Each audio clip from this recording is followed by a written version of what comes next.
بسم اللہ الرحمن الرحیم۔ معزز خواتین و حضرات، السلام علیکم ورحمۃ اللہ وبرکاتہ۔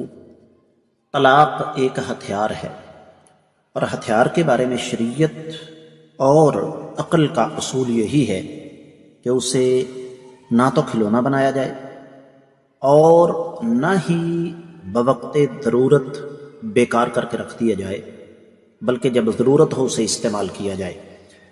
آج کی ہماری حدیث کا موضوع بلا وجہ طلاق مانگنے والی خواتین کو شریعت کس نظر سے دیکھتی ہے۔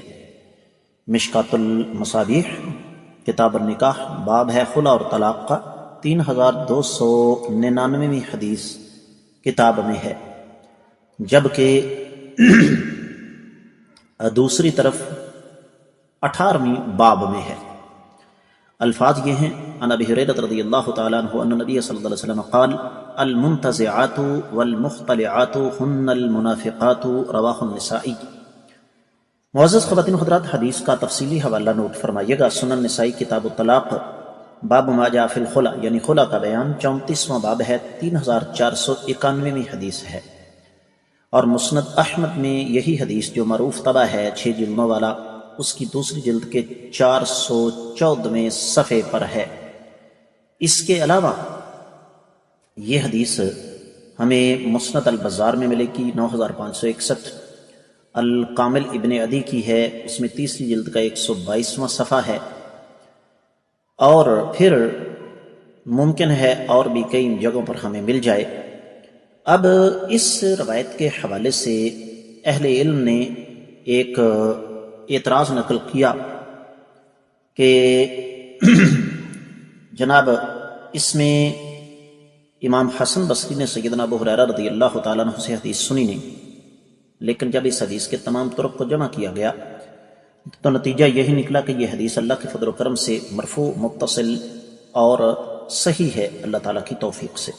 شیخ البانی رحمۃ اللہ علیہ، شیخ زبیر الزئی رحمۃ اللہ علیہ موجودہ دور کی 2 عظیم علمی شخصیات ہیں، تو انہوں نے اس حدیث کو صحیح قرار دیا۔ ترجمہ اس کا یوں بنتا ہے کہ سیدنا ابو ہریرہ رضی اللہ تعالیٰ عنہ سے روایت ہے کہ نافرمانی کرنے والیاں اور خلا طلب کرنے والی عورتیں منافق ہیں۔ آپ ذرا ابتدائی جو چند جملے ہیں میرے، ان پر غور فرمائیے گا۔ میں نے گزارش کی کہ شریعت اسلامیہ نے طلاق کو ایک ہتھیار قرار دیا ہے۔ اب اہل علم یہ فرماتے ہیں کہ لفظ المنتزعہ یہ بنیادی طور پر چھیننے، کھینچنے کے معنوں میں آتا ہے، اور چونکہ میاں بیوی ایک دوسرے کا لباس ہوتے ہیں، اس لیے جو عورت طلاق کا مطالبہ کرتی ہے، خلا کا مطالبہ کرتی ہے، وہ دراصل اس لباس کو اتارتی ہے۔ اور مختلع ایسی عورت جو خلا مانگے، لیکن اس سے مراد یہ ہرگز نہیں ہے کہ ایک عورت اپنا گھر چلانے کی پوری کوشش کرتی ہے، گھر بچانے کی پوری کوشش کرتی ہے، لیکن اس کے باوجود وہ سمجھتی ہے کہ حالات اس موڑ پر پہنچ چکے ہیں کہ اب اس مرد کے ساتھ میں چل نہیں سکتی۔ میں آپ کو اس سے پہلے حدیث مبارکہ سمجھا چکا ہوں، پڑھا چکا ہوں۔ سیدنا ثابت بن قیس رضی اللہ تعالیٰ عنہ کی بیوی، میاں بیوی دونوں صحابی تھے، لیکن اسلامی تاریخ کا سب سے پہلا خلا ان دونوں کے درمیان ہی ہوا۔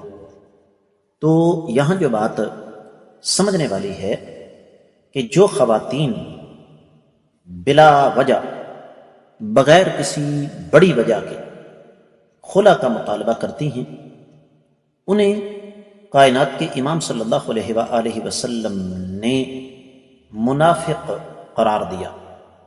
جس طرح منافق کلمہ پڑھنے کے باوجود اسلام سے مخلص نہیں تھے اور اسلام کا لباس اتارنے میں کوشاں ہیں، اس لیے عورت اگر اسی طریقے سے عورت اگر ایسا کرے گی تو یہ اس کے منافق ہونے کی علامت ہے۔ ہاں، عذر کی وجہ سے طلاق کا مطالبہ کیا جا سکتا ہے۔ میں امید کرتا ہوں کہ آپ کو یہ حدیث اچھی طرح سمجھ آ گئی ہوگی۔ اللہ تعالی ہمیں سمجھ کر عمل کرنے کی توفیق عطا فرمائے۔ اجازت چاہوں گا۔ السلام علیکم ورحمۃ اللہ وبرکاتہ۔